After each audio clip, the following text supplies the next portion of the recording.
السلام عليكم ومرحبا بكم في وصفات مارا. اليوم راح نديرو مع بعض وصفة ليكورني، يجو خفاف وهايلين للمناسبات والافراح. نخليكم مع الوصفة. نحتاج في الوصفة 2 حبات بصل مرحيين في الاشوار. هنا عندي صدر تاع الدجاج رحيته في الاشوار، ثوم ومعدنوس، بيس عندنا ملح، سكنجبير، فلفل اسود، توابل شاورما، كمون، قرفة. بسم الله على بركة الله. نبداو مع الوصفة. نضيف 4 مغارف كبار زيت، ثم نديرو البصلة تقلى حتى تنشف من الماء نتاعها.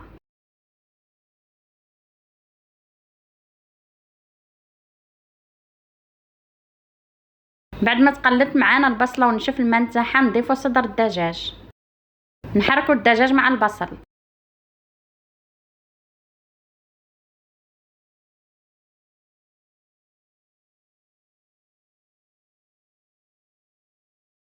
في هذه المرحله كيتقلى معنا الدجاج نضيفو لي زيبيس. عندنا ملح، سكنجبير، فلفل اسود، توابل شاورما، كمون، قرفه.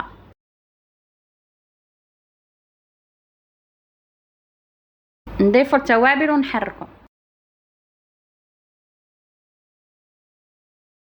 الخليط نتاعنا.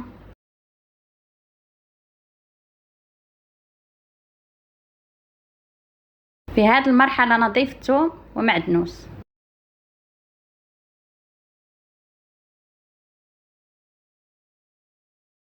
نقليوهم شويه ونطفيو على النار.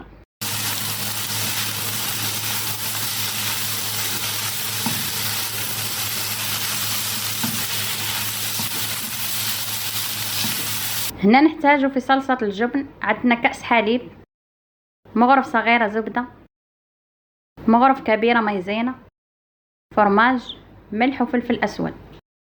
نضع الحليب ثم مغرف مايزينا ونحرك.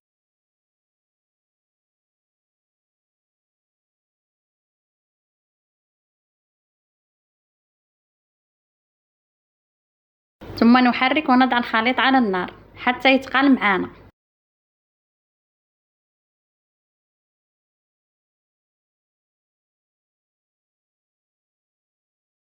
نديرو شويه ملح،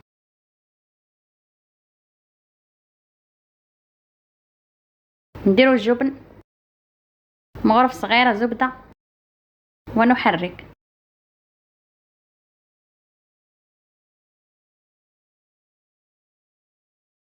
نضيفو شويه فلفل اسود،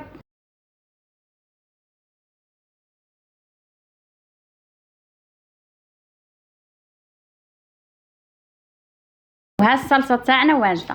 لعجينه ليكورني نحتاج 3 كيسان فرينه، مغرف صغيره خميره الخبز، مغرف صغيره خميره الحلويات، 2 مغارف زبده.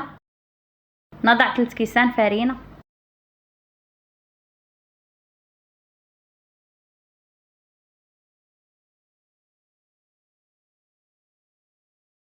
ثم نغربلوها.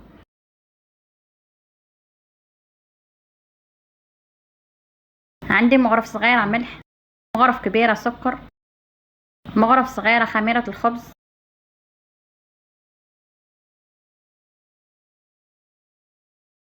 خميره الحلويات،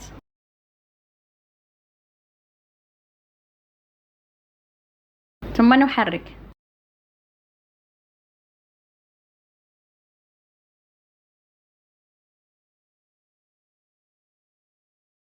نضيف 2 مغارف كبار زبده، نبسو العجينه بطرف الاصابع.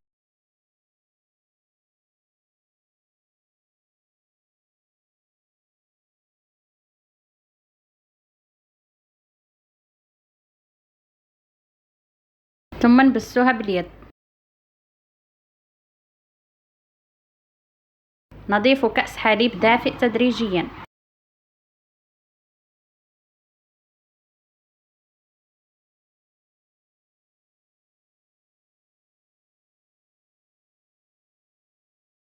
في هذه المرحلة نعجن العجينة مدة دقيقة.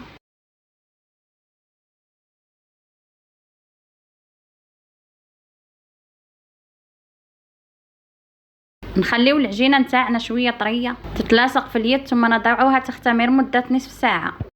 هنا بعد ما خمرت العجينة نتاعنا نحلوها بالحلال على شكل مستطيل.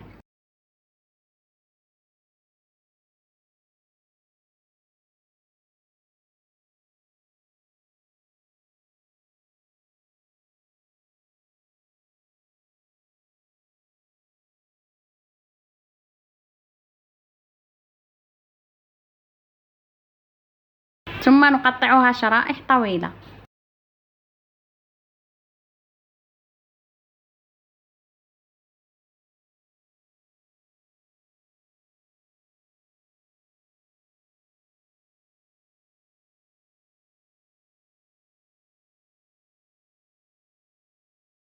في هذه المرحلة نجيبو الكورني تاعنا، نلفو العجينة على الكورني بهذا الشكل.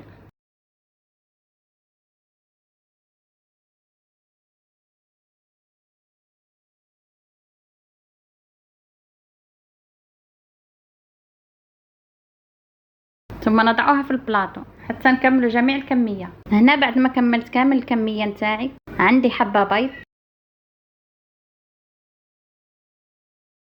نحرك حبة البيض وندهن الكورنيات.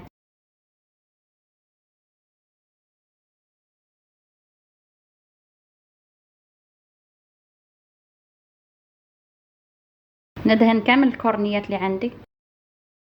في هذه المرحلة نضيف الجلجلان والسانوج.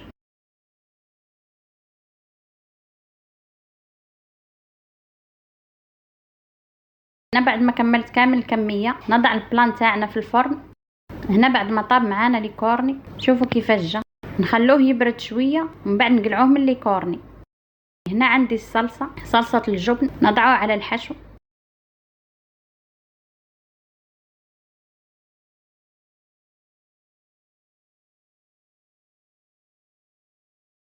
نخلطوا كريمة الجبن مع الحشو.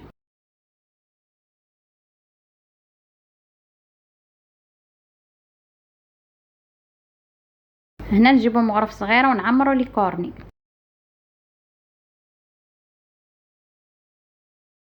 من بعد نديروا اي نوع فرماج رابي حتى نكملوا كامل الكمية.